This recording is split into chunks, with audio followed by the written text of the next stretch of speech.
Welcome back to another episode of the Digital Wrap Up. My name is Riley and I'm the host and I'm the CEO of Harden Digital and Design.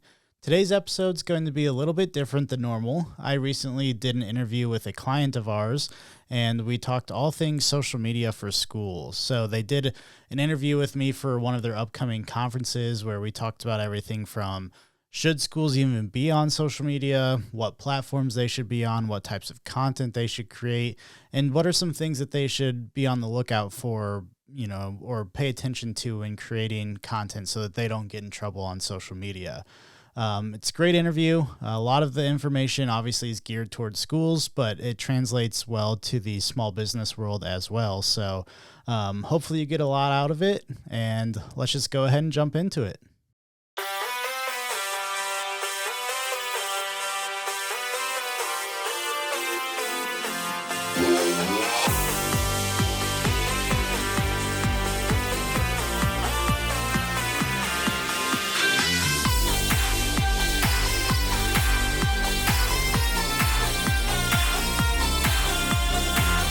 Okay, welcome. Good morning. I'm here today with Riley from Harden Digital Design. He assists us with our social media, and we just thought maybe we'd give our school some tips on using social media, especially in that school or kind of more governmental setting.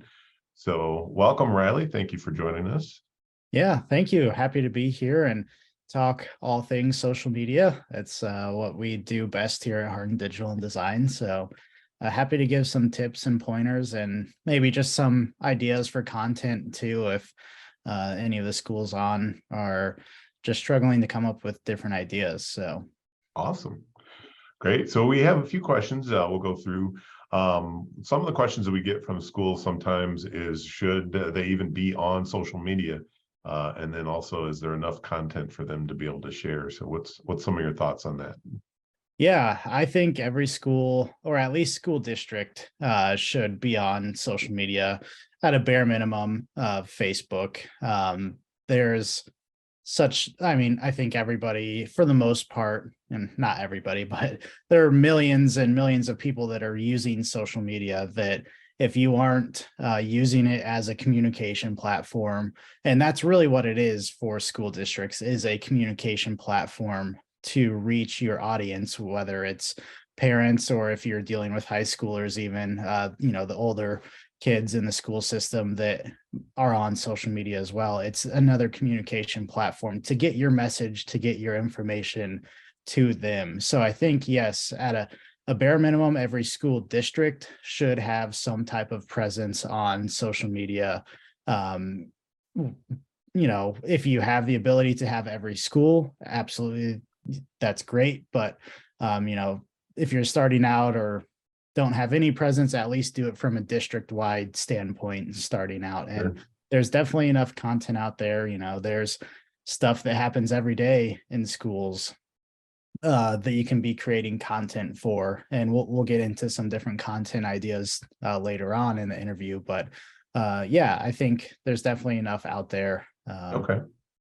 Great. Especially if you're doing it just from a district-wide, and then you have X number Perspective, of yeah. schools to pull stuff from. Yep. What about individual staff members or teachers? Should they share from their personal accounts, or should they pass that stuff along to kind of that district one? What's your thought? I think it's a tough one, and it's a case-by-case situation.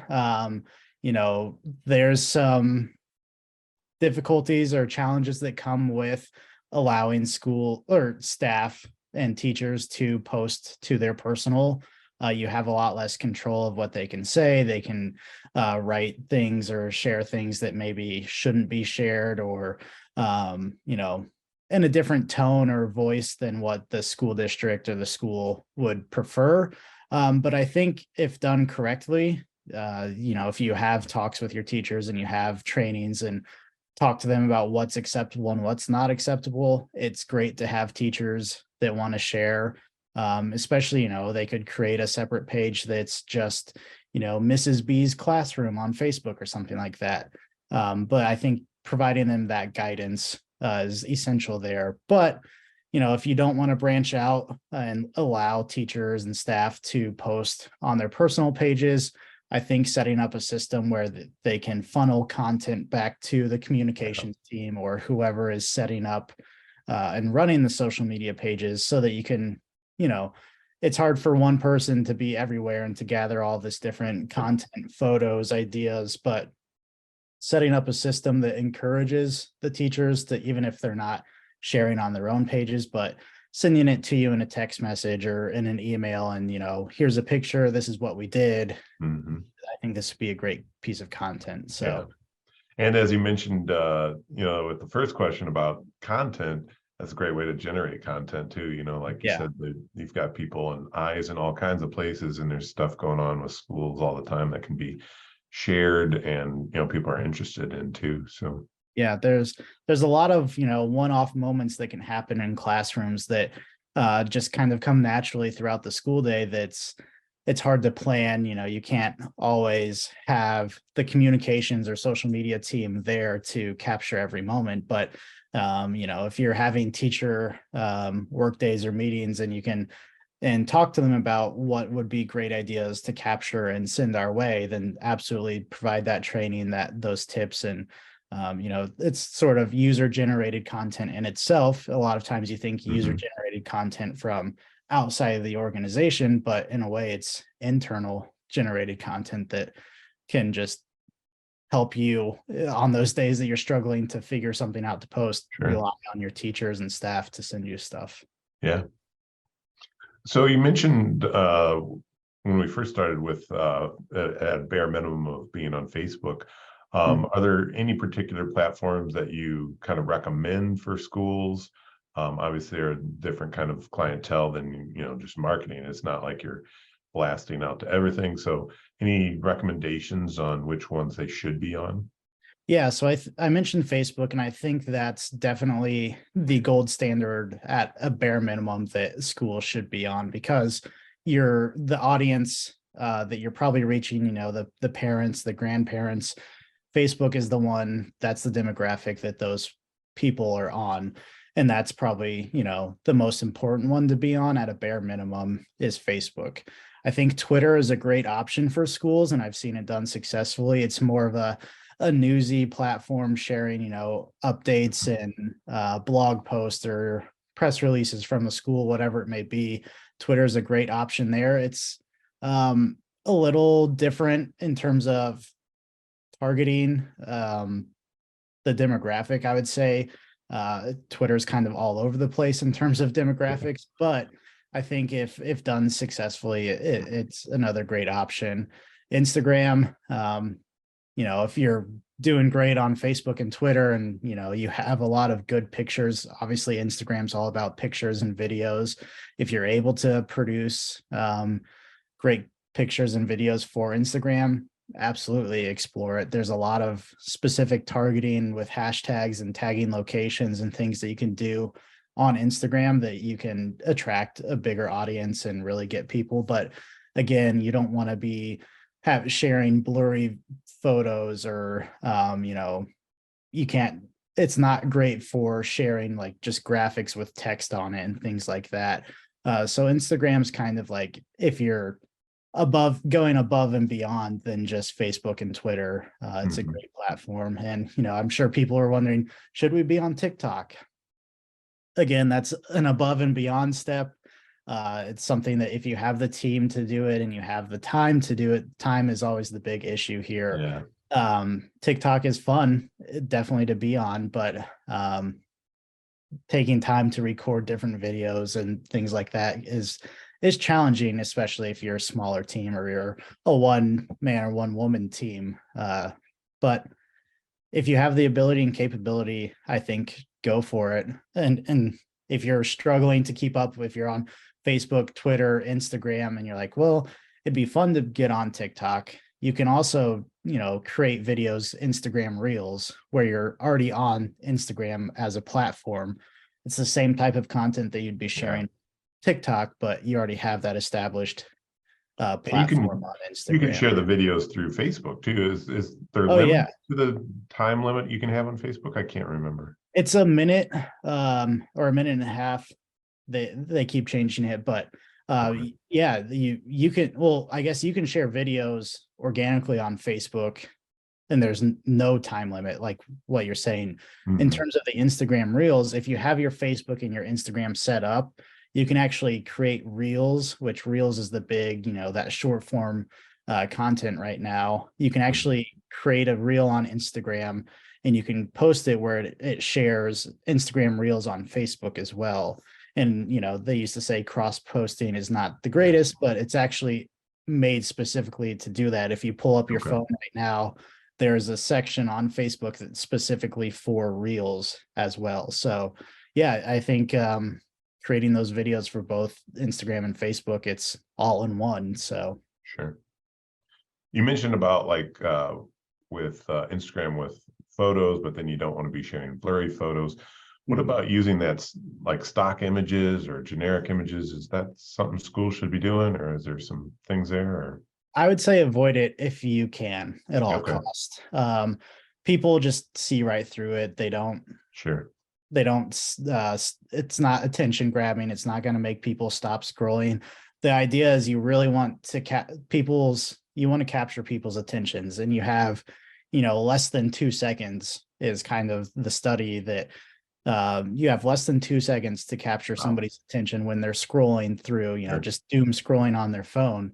So, people aren't going to stop and look at the stock or, just an image with a lot of text on it or a graphic. Sometimes it's needed, sometimes there's hmm, no avoiding it because you want to get the information out there. But a lot of times, if you can use pictures of kids, of pictures of staff, showing people's real faces and images is um, kind of the gold standard.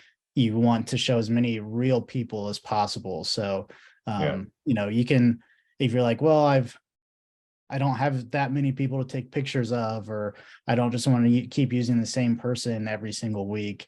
The content shelf life on social media, you can repurpose a lot of old stuff. So, say I took a picture and Joel's in the picture this week. 2 weeks down the road, you could use that same picture for a different instance or for a similar type post because people don't remember that you sure, shared it 2 weeks ago. yeah, It's really like you could go just a couple days couple and share the days, same thing, and people honestly won't even know. But yeah, avoid using stock as okay, much as possible. You have all these kids, you have all these staff members yeah, to take pictures of, even if you don't think, oh, it's not a super great picture, it's not staged, it's not super professional. Honestly, some of the best performing content is just those one-off quick pictures and things like that, where sure, you could spend an hour creating a post and you don't get yeah, any engagement, but it's just that one quick picture and it's the biggest post of the month. So yeah, cool. Um, In terms of using social media, one thing I know my own kids' school use too is to promote like events and different things. So can you talk about that, or maybe promoting events or fundraisers or different things? yeah, so like I said earlier, the social media is just a whole communications platform for you, just like email. Everybody I think probably has some type of email communication that they send out to parents and things, but more people are likely to engage and actually retain the information, seen it on Facebook instead of just, oh, an email popped up, swipe and delete it, not open it, whatever it may be. So with that being said, you have an upcoming event, whether any type of event, school finals or field day or graduation. Graduation, yeah, right now Yeah, is the it's perfect time for graduation season. graduation. Yeah, Posting all the information, all the 5 Ws, the who, what, when, where, why, that type of stuff for events coming up, any type of event. If your school doesn't have a specific social media um, platform or um, drawing a blank, but if you don't have a whole separate platform for your athletics departments, sharing school sporting events for different teams, those are always great there too.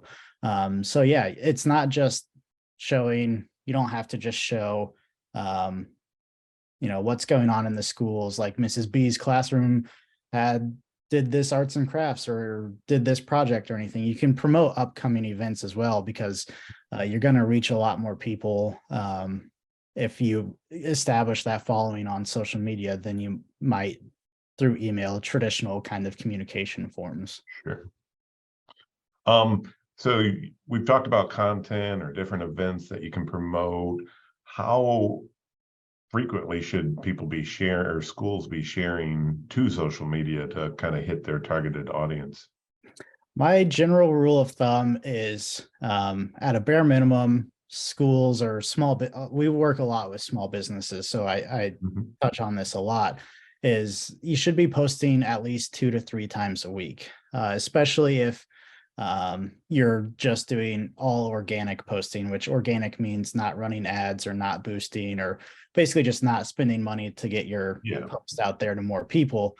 So how do you gain more attention, get more engagement, start showing up in people's news feeds more, is the consistency factor. So if you're just posting once a week or once every other week, Facebook, the different platforms, the algorithms behind that aren't going to push that post to the people that are following you.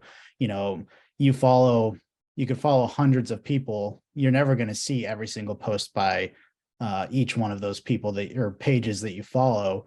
But the more that you can post and be showing up in people's news feeds, the more that people like your image or share your image or leave a comment. That means that the Facebook and the Twitter and the Instagram algorithms will be like, oh, this person likes that, so they're going to start seeing your content more and more. But if you're not posting 2 to 3 times a week where you're consistently showing up, you're never going to get that engagement rate, that high engagement rate there. So 2 to 3 times a week at a bare minimum. I know, like a lot of schools around me, they're posting multiple times a day, which is great. But again, it's the time factor. Sure. So if you can, 1 post a day, or 1 post in the morning, 1 post in the evening, when people are sitting around, that 7 to 9 p.m. time slot, when people are kind of just sitting at home, winding down, watching TV, everybody, you can't just watch TV without scrolling through your phone nowadays. So when people are just sitting around on We're the all couch, multitasking, right? yeah, people sitting around watching their TV shows late at night, that's the perfect time, and that's another point of, you don't have to be the one personally, like I don't have to be on my phone posting about the school or whatever post you have at 9 o'clock at night. Use a tool to schedule your post. That helps in that consistency factor. Take a time, take an hour or 2 at the beginning of the week and schedule all of your posts out for the week. And then you can space it out 7 a.m. and 8 p.m. You could get 2 posts a week and knock out all of your content in a week in a 2-hour time span or something. So it really saves you time there. There's different tools, especially if you are on Facebook and Instagram, mainly the Meta Business Suite. If you have your business page for your school set up, it's completely free, and allows you to schedule to both Facebook and Instagram, and allows you to respond to comments and messages and all of that. So definitely look into ways to schedule your post if you're just like a lot of people who, oh, I don't have time to create all this content. How do I do it? Sure. Yeah. We talked about a couple ideas for different content of, having staff develop content and also promoting some events. Any other tips on some ideas for schools of what they could look for in terms of things to help them with content ideas to try to get those 2 or 3 posts, per week, or even, reaching out to trying to do that daily stuff maybe? Yeah. So especially if you already have a email communication system set up where you're pushing out news through email, you can pull snippets from that. The more you can use the same piece of content or the same information in multiple different ways. So you send out an email blast, well, shorten it down and create a Facebook post for it as well. So any type of information that you're blasting out through email, you should also just automatically be thinking, oh, let's get this on social media too. Because then you're you're spending just, an extra few minutes to repurpose it and put it on social media. So doing that, blog post, whatever, press releases, news about upcoming events that you're pushing through email, all of that should just automatically be going through your mind. Oh, let's get that on social media too. Like we said, the pictures of people, always gold in terms of content. So, even if it's faculty highlighting a staff member each week, that's one post a week, and you just know you're going to highlight a teacher or a longtime staff member, whoever it may be. And, don't always focus on the higher ups, the principals and the administrators. They get a lot of face time and are more well known anyways, just by the nature of them being more public facing. But get the second grade teacher who has made a big impact, and you share a picture out of her, and then all of the the kids that are the parents of the kids that are in her class, or the parents of the kids that had her multiple years ago, they start commenting, oh, Mrs. B was great for my kid, she was such an influence and worked well with my kids, whatever it may be. So highlighting staff there is a great option. If you're able to, highlighting students as well. Jimmy aced his third grade math test or something like that. They're just thinking of these cool, unique ways, even if you don't think it's necessarily huge news or super newsworthy, just getting more people, faces of real people, real students, real staff. That parent sees it on Facebook, they're going to like it, engage it, share it. People want to show off their kids. And so the more you can give them that content, the better. And then, again, with the sporting events, event photos, your graduation photos, obviously, like those are big things. Anytime you're hosting an event or putting on an event for the school, either during the day or after school, those are great to share as well. And one thing that's kind of people might not think about a lot is alumni achievements. So especially like if you're a high school, or even if you're just as a school district, but stay connected. I'm sure school districts are trying to always stay connected with alumni and do these things, but try and reach out to them and get them, they did something great in college, or they started this alumni was named top 50 business person in Illinois or something, like this, alumni achievements like that. That's a good idea. Trying to get people involved, get real people on there. That's going to drive that engagement up, and really get people to share and comment, like whatever it may be. But we also talked about the user generated content with teachers, but you can also encourage parents, family members to share stuff when they're out at, different events, field day or graduation. You could be like, hey, tag us in your photos and we'll share it. Or we make a post on Facebook. We'd love to see your kids' graduation open house pictures or things like that, or graduation photos of cap and gown. And then if they leave that in a comment, comment on that specific post, you can share that content out.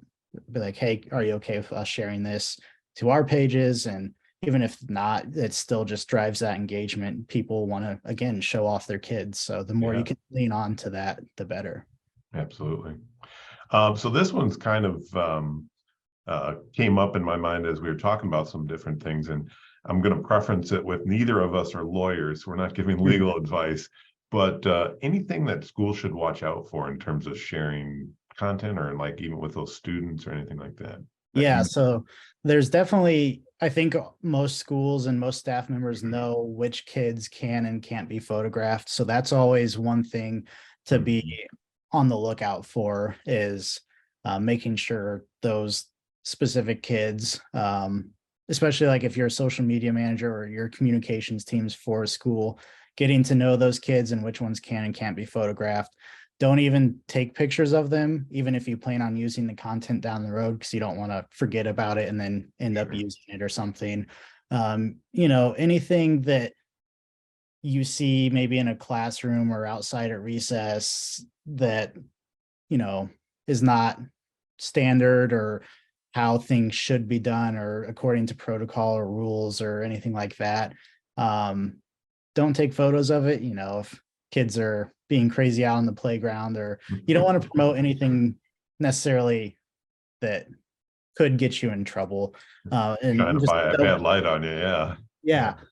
Even if, especially like checking the background of all your photos, you could be taking a picture of a teacher and a student in the classroom, and then there's two kids picking their nose, or Yeah. God That's a forbid, good one to think of, is that making background. bad hand Yeah, what's in the gestures, background, whatever. right? Yeah. So you always have, you're always paying attention to what's in the foreground of a Yeah. picture, but always double check what's Push going it on out. in the Yeah, that's a good background. idea. And I think wording can be big too. Obviously, I think most of us will know not to, use cuss words and all the language that's not acceptable. But the different small phrases that aren't acceptable that you might use personally that aren't like terrible by any means, but could be offensive to a different group of people. Just keep those things in mind when creating content, because going viral is great, but going viral for bad The wrong reason is not what you great. want. Yes. Especially as a school district. Yes. So just make sure you're always weary of those things and on the lookout. Double check your post, especially like, spell checking everything. If you're typing on your phone and your phone autocorrects something, and, you just want to make sure you're extra careful and double check everything, because as much as you can edit a Facebook post and delete things, all it takes is one person to screenshot it. Still gets out there. Yep. Before you delete it or change it. Yeah. Well, that's great. We covered a lot of things. Any other advice you would have for districts or schools looking to start in social media, or maybe expand their presence? Yeah, I think really just the big one is, my best advice that I talk to people is schedule your content. The more that you can automate the process, the better. It saves you time. And that doesn't always mean set it and forget it and never look back, because you want to respond to comments, you want to be engaging. But the more you can just humanize the school, the kids, have fun with the social media process. I know you're in school and it's a real professional atmosphere, but social media can still be a fun place. You can still have fun with social media, even though you traditionally more serious. I have a government communications background, and that was one thing that I implemented when I worked for the state government in Indiana, and everything was just so polished and corporate, and everything had to be so professional. But that's not social media. That's not what people engage with. You want to have fun with social media, post things that people actually enjoy. Have fun with it, schedule your content, but you don't have to be super professional, as long as you follow the kind of things that we just talked about as well. But it should be, if it's something that you're not having fun with, find somebody else to do it. Don't let it be a drag. And then if you're not having fun with it, then you stop posting, and then you stop getting engagement, and then eventually your pages kind of just don't have anything. So let it be something fun, and then go from there. So I think we've covered a lot of good topics here. If schools or districts don't have the time to do this, maybe want some advice, would be interested in working with you, what's the best way to get a hold of you, Riley? Yeah, so we'd be happy to sit down and talk to any school district, any school that wants to help, or even just wants to have a conversation. We do some strategy planning where we get on a Zoom call, and we can talk to you and put together basically a strategy of, these are your audiences, these are the type of people that, obviously, like parents and things, and then these are the different types of content you should be sharing, how often. So even if it's just a call like that where you just need some strategy help, we'd be happy to do that. If you want us to help manage your social media, say we just don't have time, we don't have the ability to, we'd be happy to work with you as well. The best way to reach out is sending me an email, Riley@hardendigital.com. That's RILEY at Harden, HARDEN, digital.com. And that'd be the best way to reach out to me. Just send me an email, say this is what we're doing, or this is what we could use help with. And I'd be happy to just jump on a call and see from there what we can do. And so, yeah. Okay. Sounds great, Riley. Thanks for joining us today. And hopefully these tips are helpful for our districts using our program, but also then hopefully in the social media aspect as well. So yeah, thanks for having me. Absolutely.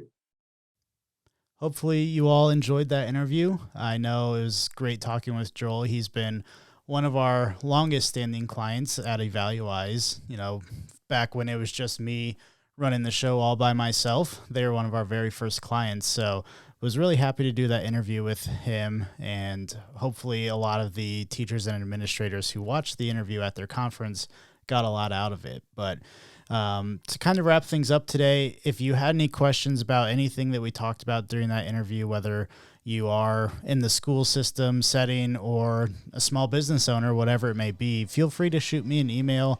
My email is riley@hardendigital.com. I'd be happy to answer any questions that you have about any of the topics we discussed, or just anything about social media or marketing in general. Always happy to talk and bounce ideas off with people. So that'll do it for this week's episode. Hope you got a lot out of it, and take care until we see you next time on the Digital Wrap Up.